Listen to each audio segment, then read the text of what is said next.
in and really just listening to what we have to say, because it was a lot of fun. And I think we're all glad that we did it. You're going to hear a lot about our mission and what we do and what we plan to do. But right now, I kind of just want to talk to more about kind of the group and what we did. So we're just a group of high schoolers around Tallahassee. And we meet once a month at the new, I think it's Clean Hall is what it was called. Yeah, Clean Hall. You got it, Sean Patrick. Yep. Never been in there before. That was great. We'd go, we'd order some food. My personal favorite was the Moe's. The mac and cheese and the pub subs were really good too, though. We'd socialize for a little while, and then we'd really get into the heart of the meetings where we'd talk about the Lectio Divina, which you'll hear about later, and kind of what we did over the month to help and what we plan to do in the future.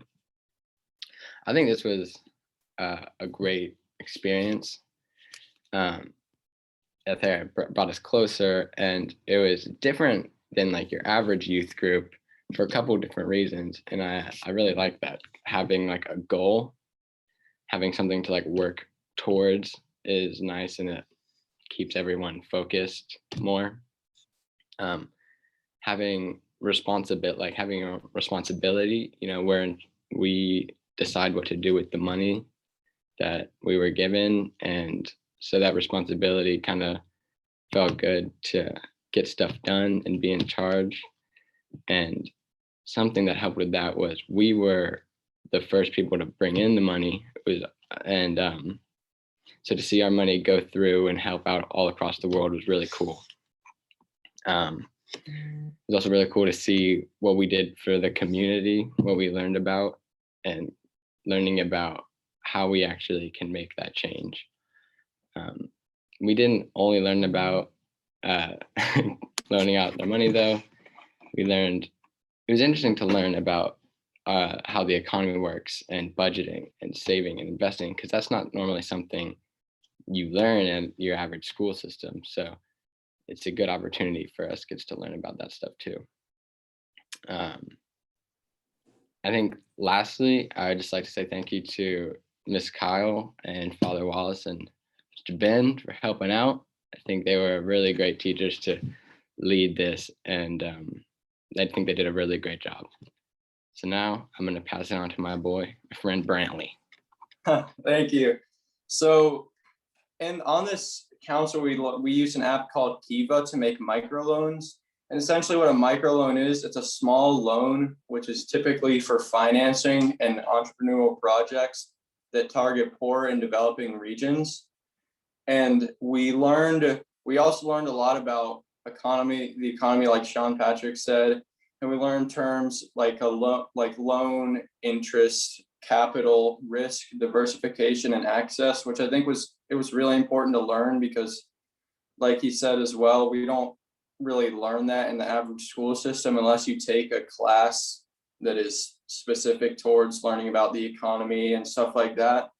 And so I think it was really interesting to learn about, because I personally hadn't really learned about it before in school or anything. So I thought that was really cool. And so the app Kiva, pretty much what we would do is, so the lender, which we were the lender, chooses a borrower and makes a loan to that borrower using a credit balance or an app or something like PayPal. And so Kiva would transfer the money to a local microfinance institution or field partner who would screen the borrower and make sure our loans were safe and were going to a good cause. And then Kiva repays the loan to the lender on a monthly basis, and the lender can then choose to withdraw those funds or restart the loan cycle all again. So, and we learned really important definitions such as delinquency rate, default rate, and currency loss rate, which I guess we wouldn't learn in school. And I think it's really important to learn these things, because people will get caught up in stuff, something such as student debt or just debt from buying a car. And I think it was really interesting that we got to learn about that. Because it's easy to fall into that trap of debt and that hole, but it's really hard to get yourself out of it. And so I thought that was really important. And I just want to say thank you for joining us, and I'll be passing it on to Matt. Hi, everybody. I'm Madeline, and I'm going to briefly talk about GPL at St. John's by the numbers. So over the last 6 months, all from the help of St. John's and its members, our team was able to loan about $2,600 to 103 people and groups around the world in 29 different countries. Some of these include Fiji, Uganda, Albania, Ecuador, Kenya, and then the 24 other countries, but I don't have time to list every single one. But anyways, by contributing to the industries of education, agriculture, arts, health, sanitation, food, and more, we've been able to aid individuals in creating positive impacts in their own communities as well as our own. So now I'm going to pass it off to Matthew. All right, so I'll be talking about the Lectio Divina, as Sean Pat was discussing earlier, and that's just another way of saying dwelling in the word. So essentially, we just pick a scripture to read, and we would read it 3 times over. The first time, we would just get to know the scripture and just read it over the first time. The second time, after we finish reading it, we just kind of reflect and just think about what calls to you. And then the third time, after finishing that reading, we responded with a word or phrase that spoke out to us. And then after that third reading, we would just kind of sit in a moment of silence and to just rest and let go of all of our thoughts. So today I kind of wanted to demonstrate that to you by talking about one of our first readings. This is from 1 Samuel chapter 2, verses 7 through 9. So I'll begin reading that right here. So the Lord makes poor and makes rich. He brings low, he also exalts. He raises up the poor from the dust. He lifts the needy from the ash heap, to make them sit with princes and inherit a seat of honor. Or the pillars of the earth are the Lord's, and on them he has set the world. He will guard the feet of his faithful ones, but the wicked shall be cut off in darkness, for not by might does one prevail. So for time's sake, I will not go ahead and read it the other 2 times. So I will just pass it on to Katie, who will be discussing how charity can actually have some negative effects on its people. Hi, I'm Katie Shippen, and I'll be talking about charity that hurts. Each week, we would have the chance to learn a little bit about charity and loans like the ones we were able to participate in on a global scale. During one of the meetings, we learned about charity, but more specifically, charity that has the opposite outcome than intended. We were shown a video describing the right way of how to help in developing countries rather than harm. In this video, we observe a group on mission, giving away shoes and eggs with the pure intention of helping communities thrive. However, once the mission team left the country, the communities lacked the resources to continue to flourish. We focused on how if you give the townspeople eggs, the person selling the eggs originally goes out of business, and once the town runs out of eggs, they're completely stuck. This is something I had never considered. We've always been told all the positive aspects to donating to people in developing countries, whether it be clothes, blankets, or even eggs. But what people disregard is the long-term negative effect it could have on these communities. In GPL, we've been able to take the money donated by the church and use that money to make loans to these people in developing countries so they have the opportunity to grow their own businesses. When Ms. Kyle reached out to me at the end of last year asking if I wanted to be a part of this organization, I immediately felt called to. Just participating in this group and making a $25 loan has let Jesus put more purpose in my life than I had originally realized. Having this opportunity to make little loans with big impacts has let me participate in something greater than myself. And so with that, I will pass it to my dear friend, Lucy Kyle. Hi, good morning, everyone. I'm Lucy Kyle, and this year I had the privilege of serving as a Global Philanthropy Leader. And at the beginning of our year, outside of our normal Sunday meetings, we actually got the chance to all sit together and watch Poverty, Inc., which is a documentary kind of summing up all the things Katie just talked about. And it's very thought-provoking and kind of, again, taught us these things that I'd never thought about growing up in the church, donating food, money, everything. I never had thought about where it ends up. And I think a lot of people kind of miss that too. So basically, a story that stayed with me from Poverty Inc. was this family from America went down to Haiti to adopt a child. And when they were down there, there's tons of kids in the orphanages, and that's why a bunch of people go and adopt children. But what they realized when they were there is that these kids actually aren't orphans. They do have parents. They visit their parents weekly, but their parents just can't afford to house them and to take care of them. So when this family was down there in Haiti, instead of taking the child home back to America, they felt called to help. And basically, they learned more about the dynamic of the community, and they started a bracelet making business. So they hired a few workers to start with, which were just local parents, and they would make their own jewelry and they would sell it, and they would get their own paychecks, and they could pay for housing for their children. And basically, this just helped empower these people. And a great way to help the children was to economically empower their parents. And instead of just giving them money or taking their kids off their hands and adopting them, they actually created a whole system that benefited everyone.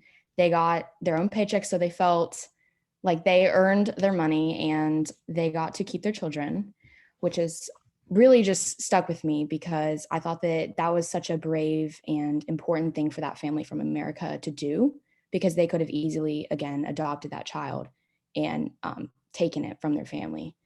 So Poverty Inc. taught me and taught us as a group to be better allies, listeners, and partners. So when we are giving, it is very important to listen to what communities need.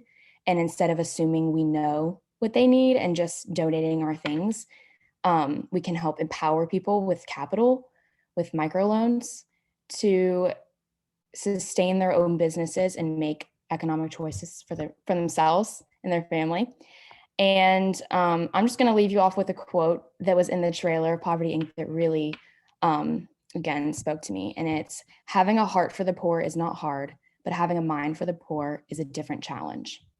So with that, I'm going to turn it over to Slater, who's going to talk about what we learned about the United Nations and their Sustainable Development Goals. Thank you. So one of our meetings, we talked about the Sustainable Development Goals created by the United Nations, who have been around for about 75 years, and they're made up of almost 200 countries throughout the world. So their purpose is to maintain international peace and security, develop friendly relations among countries, and kind of get the whole world to just work together. In 2000, they created Centennial Development Goals, which were meant to be goals that could be accomplished over 100 years. And those kind of included eradicating poverty and hunger from the world, achieving education throughout the world, improving health throughout the world. They're tough goals, and they obviously haven't been completed yet. But just through these 21 years, there have been significant differences. In fact, extreme poverty throughout the world went down by almost half in just the first 15 years. So it hasn't been a long time, but they've accomplished a lot. Then in 2015, they created 17 Sustainable Development Goals, which just were supposed to last 15 years and hopefully be completed by 2030. The main goals to me were, once again, eliminating poverty and hunger, reducing inequalities in gender and race throughout the world, and reducing air and ocean pollution throughout the world. And although none of those have been fully completed, we've seen progress throughout the world in terms of the United States limiting their pollution and getting big corporations to be more careful about where they put their waste, and creating opportunities for everyone throughout the world, regardless of their gender or race. And poverty is a tough one, and they're still kind of working on that, but it seems like any difference is a good difference.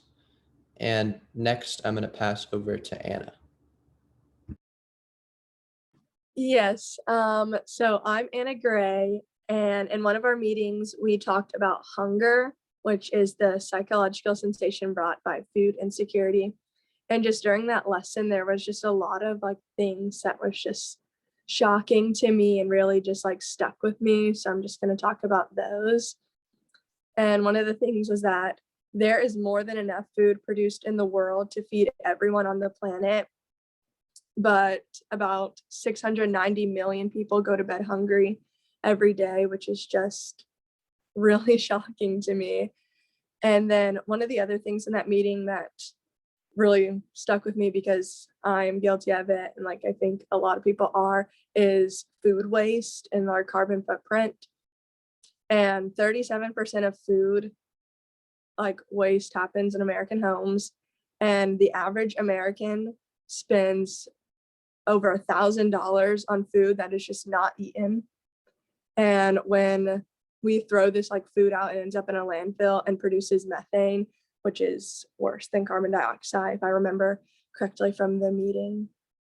But that's just all the stuff that stuck with me from our hunger lesson, which I'm gonna really take to heart and try not to waste food and try to eat as much as I can, or buy as less as I can and eat what I have. So now I'm gonna pass it to my friend Amelia Minton.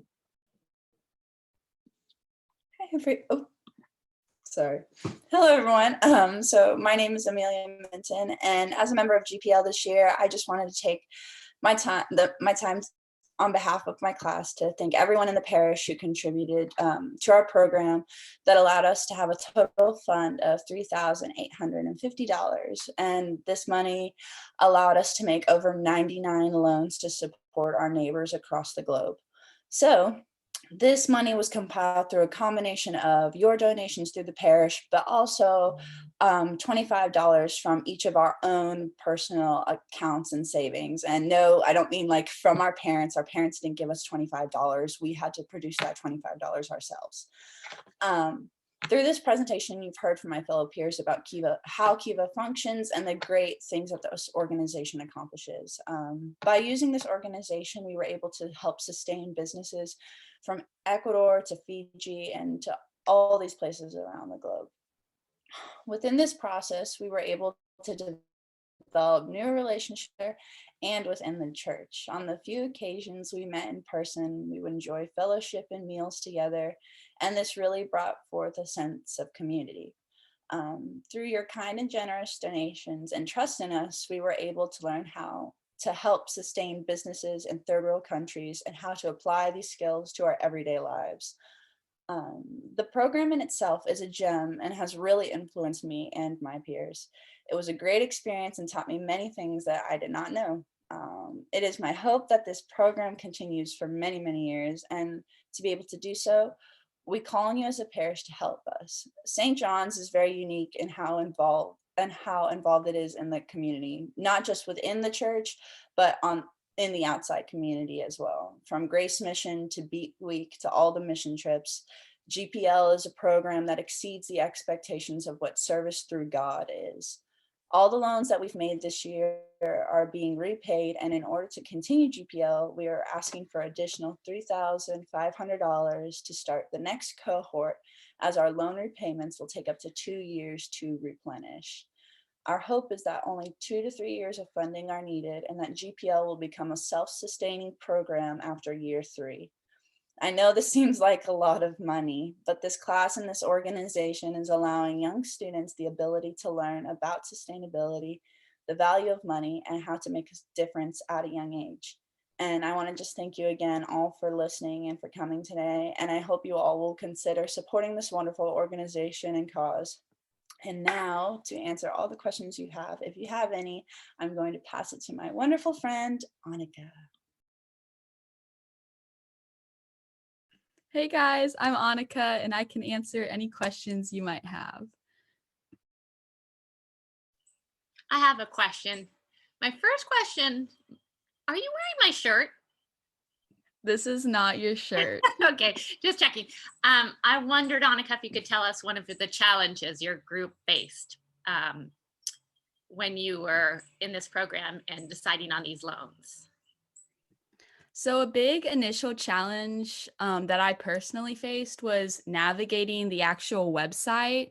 So like we said, we used Kiva, which is something I had never even heard of before this, and figuring out how to get the money that from the GPL account into our own personal accounts get the correct settings on all our loans so that, we have the right length of the loan and how much we're spending and the risk rating and everything. Setting all that up definitely was a challenge at first, and finding the correct loans that we wanted. But by meeting 2, I think everyone really had it set, and it was really easy from there on. Annika, this question is for you and for really anyone in the group who'd like to answer.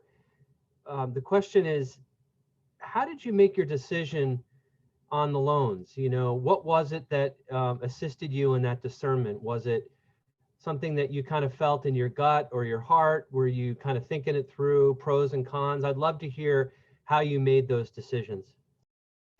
So for me, really, month to month, it was kind of a whole different process each time. I liked to change it up. One that I really like to do was find groups of women who were doing things, just empowering them with something that I really wanted to help support and their missions. So I would look under that category in Kiva. Kiva has a great system where you can actually sort through the loans and look at agriculture loans or loans for clothing or women. So that was something I really liked to use. Other times I would just do something like, oh, I love fruits and vegetables, so I'm going to loan money to someone who might be providing fruits and vegetables for their community. So it was just would change month to month for me.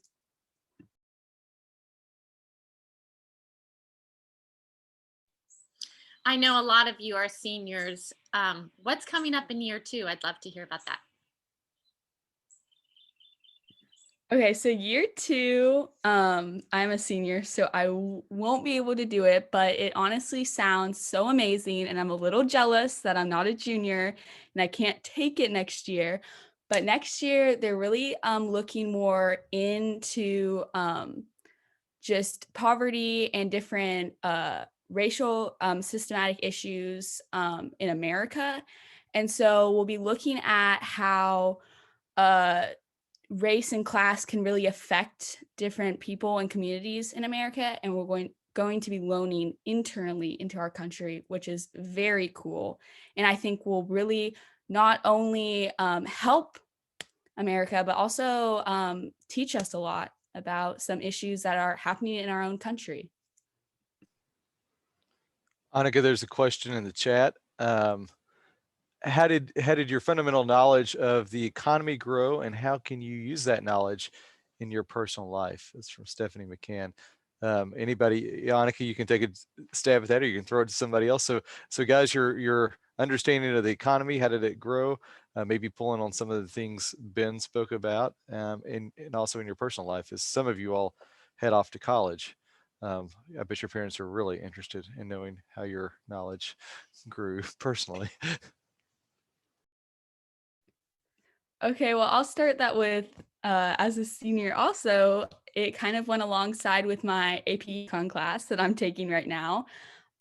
So we actually started this before we actually started taking Econ, because Econ's a second semester class at Leon. So this actually gave me kind of a foundation before going into that class, but learning different terms about risk and that kind of thing really helps just when we are dealing with our money in the future. I can now use those skills. Sean Pat, you want to help me answer this question? Yeah, I got this. So at Maclay, Econ I took it in the first semester. So a lot of this stuff I had a grasp on coming into, but that isn't to say that I didn't. No offense, Mom. I have a great econ teacher, right? Great, just the best. But it can be a hard subject. So even having it again in your head is really helpful because there's a lot. It's a lot of stuff you got to know and sort out. I know you guys have dealt with that. So I mean, it's hard, and just learning it again even was really important. I think just money management. Gotta know it. Gotta know it. Thank y'all. Another question in here, what was the average amount of a loan and what were the general terms for repayment, or does that depend on the individual loan, interest rate, et cetera? Do y'all determine that, or does Kiva set the parameters? And what happens if the loan can't be repaid? So a lot of good questions here. Y'all can answer that. Mrs. Kyle, you can jump in if you need to as well. So Students, do you remember, does anyone remember, we set our own? That's a fantastic question, Laurel. That's a great question. We did set our parameters. We talked about different terms about loans, how loans can be varying lengths. They can be short-term, they can be long-term. We decided we wanted loans that were 2 years and under. We wanted to look for certain risk ratings. Kiva sorts through and gives each borrower a risk rating from 1 to 5 stars. And we decided that we wanted anything 2.5 stars and above. We also wanted to look at delinquency, which means are people behind in their repayments? And so we wanted to minimize our exposure to delinquency. But we also were loaning with compassion, with Christ in the center of this. So we also talked a lot about how COVID just upended so many systems economically across the world, and that we were going to, grace was going to have to come into play here because there was just so much angst and pain. And so those loans get paid back, as one of the students mentioned, just sometimes dribs and drabs, $1, $2, $3 at a time. And so it can take us a little while to get all of our initial loans returned to us. And sometimes there are slight currency losses, but generally we were looking for good, safe loans. And we talked a lot about risk and reward in some of our lessons on investment with Mr. Ben, our banker investor extraordinaire. So that's a fantastic question, but $25, and those were our parameters. So when the students were searching, they could save those criteria. And then Kiva's, I dropped the link to the Kiva website. I encourage you all to take a look at it. You can start doing this on your own personally. There are many, many great filters. So you can be very specific in narrowing where you would like to invest. And that's how we handled that. another question in here from Kathy Hall about how did this experience affect your view about money and service? So I know that there were a couple of y'all that spoke about mission and maybe charity and different ways we do charity bad. So maybe Annika, you can field it or tell me who to send that to. Or Mrs. Kyle. So I think that GPL was such a great experience because it was doing mission in a way I had never done it before. I've done Beat Week multiple years. I got to go to Ecuador, and that's really hands-on in the community. You're doing something physical. This was more like taking a step back and looking at how our privileged, with how much money we had and how much money the church provided us, could actually help people who, they know what they're doing. They know how to run their business. They just needed the funding and the support. And this kind of service was just something new, I think, for all of us. And especially being in high school, we're not doing a lot of funding or service where we're just giving money. We're definitely usually in the more physical aspects. So to be put into this situation at such a young age was a really cool experience. And it taught me how much influence I can have just by supporting others and not actually doing the work they need.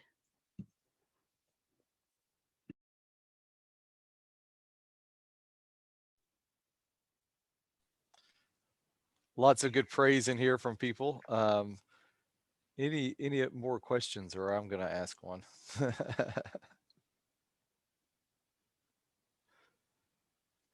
So this is going to be one for anybody to jump in on. As the former world history teacher, you all made loans all over the place, and some of you have been to some of these places. I know that, hopefully you have studied about these places as well. Did you learn anything from you know, and for some of you all, it's been a while since you've taken world history, but did anything come back in these loans about things that you learned in the classroom before about these regions and some of the challenges that they have? So was there a way that you connected those loans with things you had learned before in the classroom about some places of the country we had to pull out the phones and Google them because there were just some in the world, there were some good spots, and we did have a lot of folks that I don't know if there was somebody in that room that was going to Ecuador, or I don't know why, but a lot of loans to Ecuador. Somebody might have been tilting the scales on that one. So guys, the question is, did you learn anything about places you've been, or your history studies that came to life because of this process?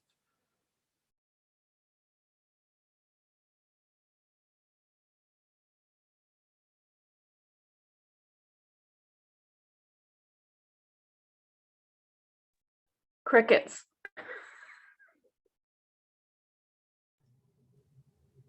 One of the things we talked about, students, and you might, if you have any comments, I'd love to hear you jump in. We talked a lot about how conflict and violence and war creates so much poverty in the world. So we knew that there were some regions that had been suffering from great conflict, which causes hunger often, which sort of deconstructs businesses and makes life really, really difficult. So places in Central America, some places in Africa that have experienced a lot of conflict. So that was something that we talked about. Does anybody else have any comments about where you were drawn? I remember some of the fellows were really interested in the agriculture and the sustainable farming practices, and we're seeking out loans in those spaces. Anyone want to say anything about that? I usually like to try to keep my loans to things that I think could have more of an impact on like the community as a whole. I guess they all did, and so this is kind of raw, like this is kind of hard to explain, but ones they're like development, like there were certain ones there they would be trying to develop renewable energy sources and sort of things like that to actually develop places more. I think that's where I kind of try to have my focus. As Mrs. Kyle mentioned, I did enjoy agricultural loans because I feel like that's something that can eventually, hopefully like GPL, become self-sustaining. Because once they can get a few good harvests, they can use that money to sustain their businesses. And sometimes all it takes is just a little jump start.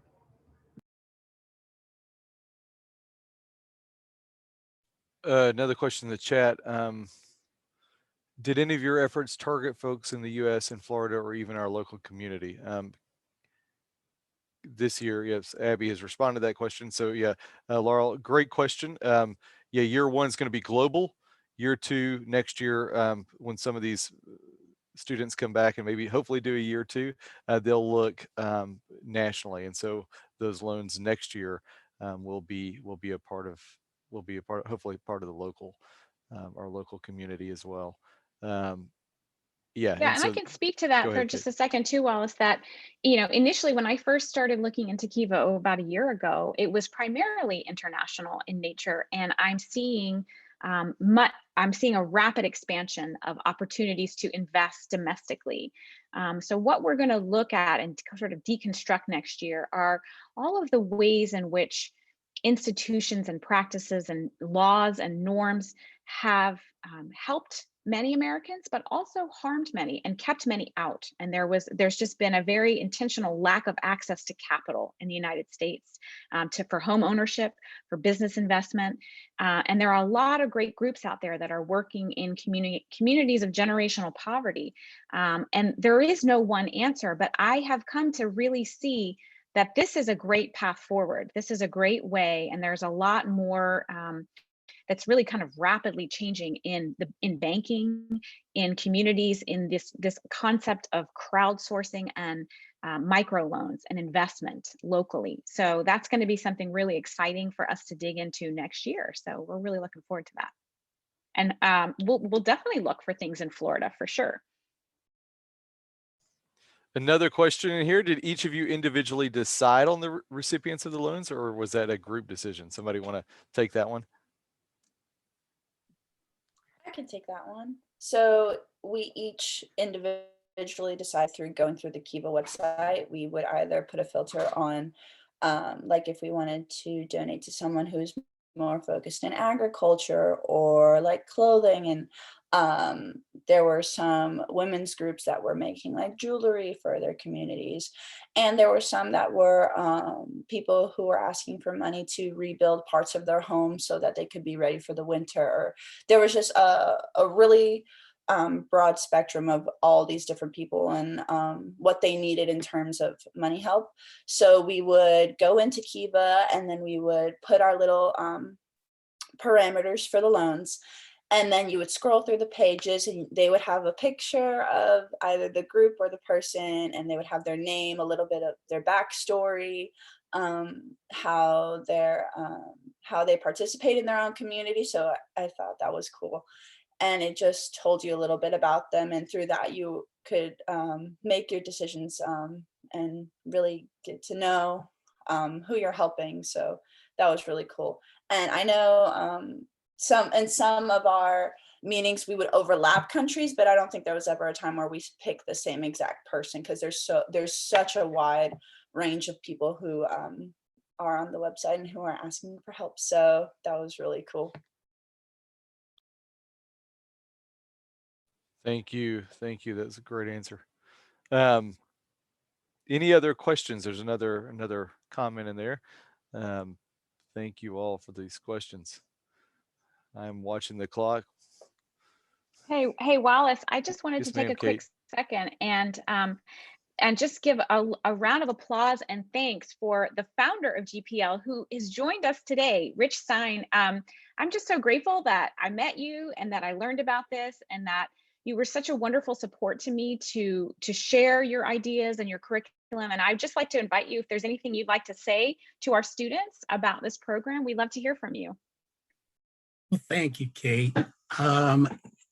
This has been a terrific hour. I have to tell you, you guys did a great job. Really awesome. It thrills me to hear high schoolers talking about economics. Stephanie McCann, I think you must be an econ teacher. Yeah, so I'm not an econ teacher or professor, but I really do think that economics can take you a long way in the world, whatever career path that you take. So it's just great. And you guys have really absorbed the material from the curriculum. It's very clear to me that that's happened. You know, you are very fortunate in that Kate Kyle, or Mrs. Kyle, really has been the most creative leader of all of the initiatives that we've got going, you know, now around the country. We've been expanding. We would have expanded more, of course, but for the pandemic this past year. But we've got a number of more parishes that are signing up for this year. Just in terms of, you know, helping people domestically versus, you know, foreign, you know, our second commandment, of course, is to love our neighbor as ourselves. And who is our neighbor, you might say? Well, to me, our neighbor is anyone who is here on planet Earth. And so when you talk about being poor in the United States versus being poor in some of these developing countries where folks are living on, you know, $1 a day, that's poor, you know, and they don't have the same kinds of safety nets, you know, social safety nets that we have here in this country. So, you know, I think that, you know, if I'm always concerned that people are, you know, they say, well, we need to help people at home before we help people abroad. But let's just look at the comparative needs, you know, and again, you know, think of that person living on $1 a day. I think it's wonderful that, you know, Kate's already, we've been talking about what you guys are doing next year. she's got just, the program sounds just like a bang up thing for next year. And as a matter of fact, Kate, if you are looking for an outside speaker, I happen to know an organization that does help people in Florida. They're based in North Carolina. And, perhaps, and they help people specifically who have been shut out of the credit markets. They help people of color. They focus on people who are lower down on the socioeconomic ladder. They also spend a lot of time helping women. So if that's of interest, I can put you guys in touch. Beyond that, I just loved what I heard. It's really exciting to see you guys, just doing as well as you are, and hope you continue to do good. And for the graduating seniors, good luck in, whether it's college or the job market. And for those that are left, I hope you'll come back, and I hope you've got an active recruiting initiative going on so that you can more than just replace the departing seniors. Does anybody have any questions for me?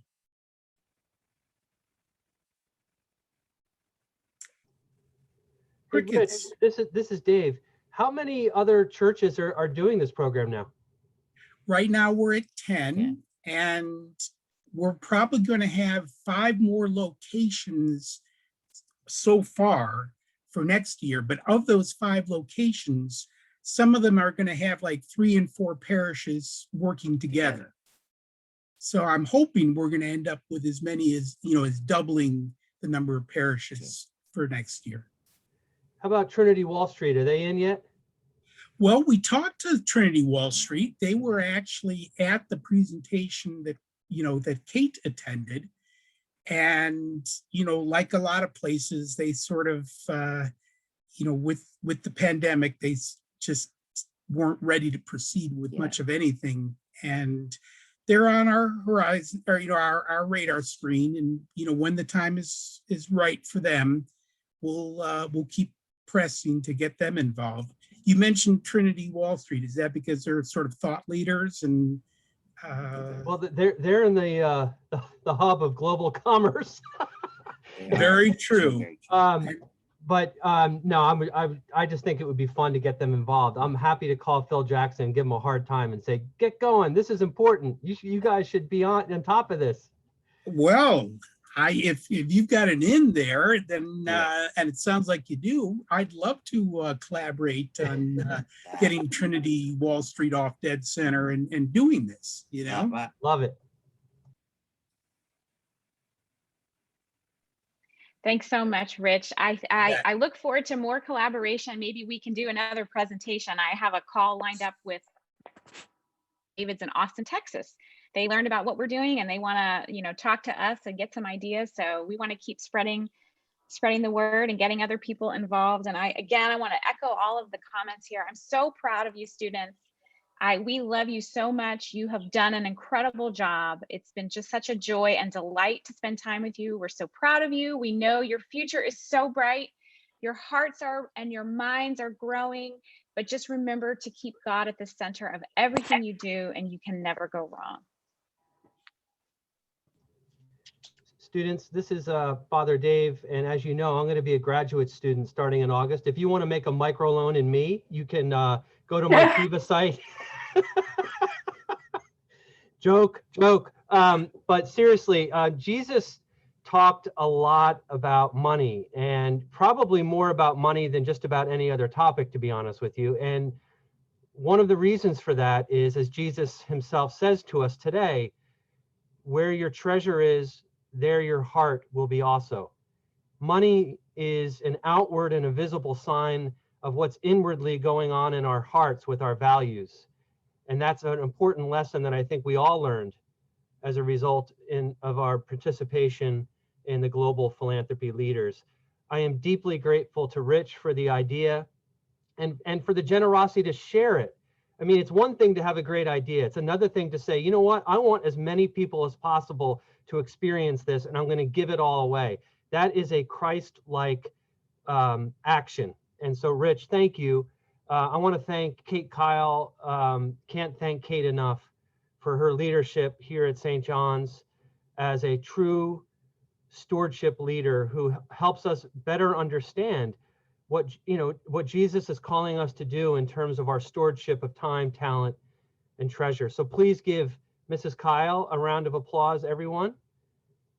And with that, friends, I think unless there's anything else, Kate, I think we can conclude in prayer.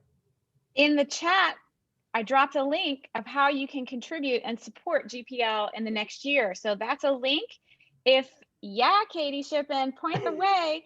And so you can open that link before we sign off today. You can go there anytime on the Give Now button on our website, and on the drop down funds, you can select Global Philanthropy Leaders and help us get started. You'll be hearing more from us. We'll keep asking until we meet our goal. But we're thankful for the support and for believing in the students. And thanks for coming and sharing with us today. Wonderful, friends. Let's close in prayer. Gracious and ever living God, we give you thanks and praise for the beauty of your creation and for your generosity to us, for showering us with grace and mercy and love. Thank you for Rich Stein. Thank you for Kate and the other adult leaders who led this ministry, but most especially, Lord, we give you thanks and praise for the students who participated in our inaugural group to help us get off to such a wonderful start. We're grateful for their faith, for their intelligence, for their compassion, for their willingness to take part in this and to be true pioneers. We ask all of this in the name of your Son, Jesus, who is strong to save. Amen. Bless you, everyone. Have a wonderful day. Go in peace.